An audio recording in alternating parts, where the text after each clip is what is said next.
And what we saw were three very bright but independent lights. I mean, three separate lights.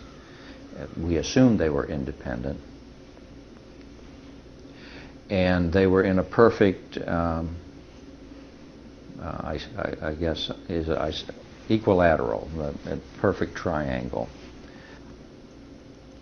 The curious thing about this formation of lights that caused us to watch it for an extended period of time, 10 or 15 minutes we watched it,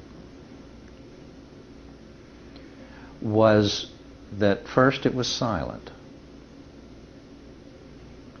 Second, it was moving slowly, but in a perfectly constant altitude, perfectly constant velocity, and perfectly constant direction from north to south.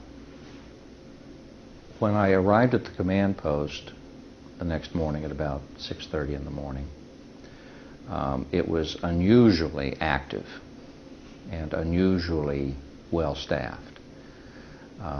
In fact, it was a beehive of activity, and there were people who had obviously been there most of the night. And it seems that these lights did position themselves over the alert force of B-52s, over the alert pad, where there were a specified number of B-52s configured for their wartime mission. And these lights were very interested in that wartime configuration, it would appear. And as sorties returned, I was told by those who had been there overnight, they were asked to close with and try to identify these lights.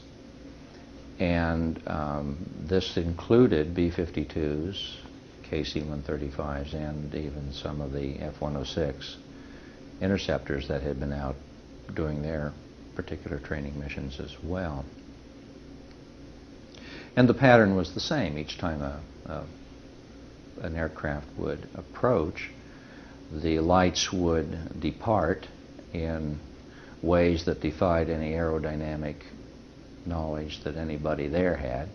Just rapid accelerations, rapid changes in direction, including vertical, and just doing things that something that is flying by the rules of aerodynamics that we understand would not have been at all possible.